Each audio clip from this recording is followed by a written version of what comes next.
परमात्मा शिव जो हामी आत्माहरूको पिता, हामी आत्माहरूको अभिभावक हुनुहुन्छ, उहाँ भन्नुहुन्छ, हे मेरा आत्मा बच्चाहरू, तिमीहरू सदा खुसी रहनु रे।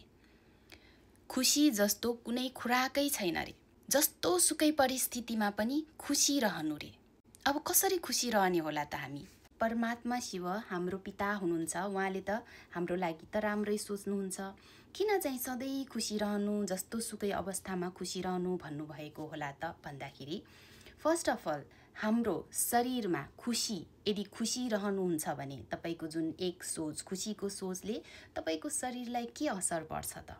त्यो कुरा जानौँ।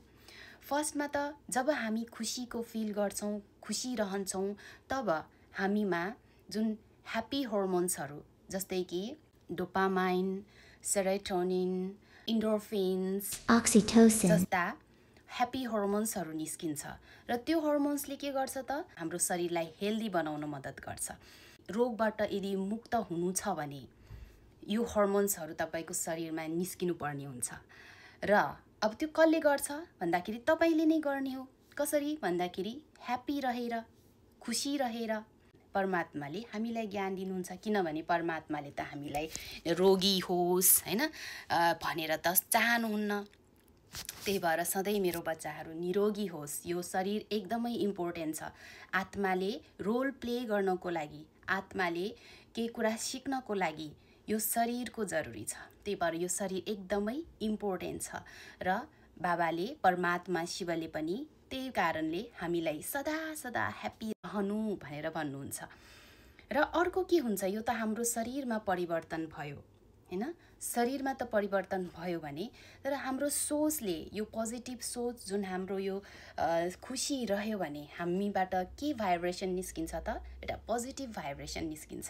त्यो पोजिटिभ भाइब्रेसन चाहिँ जो आत्माहरू आफ्नो वरिपरि छ वा चाहिँ हामीबाट, हामी बसेको ठाउँबाट पनि कति मिलसम्म चाहिँ त्यो पोजिटिभ भाइब्रेसन फैलिन्छ। इन्भाइरोमेन्ट पनि पवित्र बन्छ, इन्भाइरोमेन्टमा पनि पोजिटिभ भाइब्रेसन फैलिन्छ। र अहिलेको अवस्था भनेको के छ त?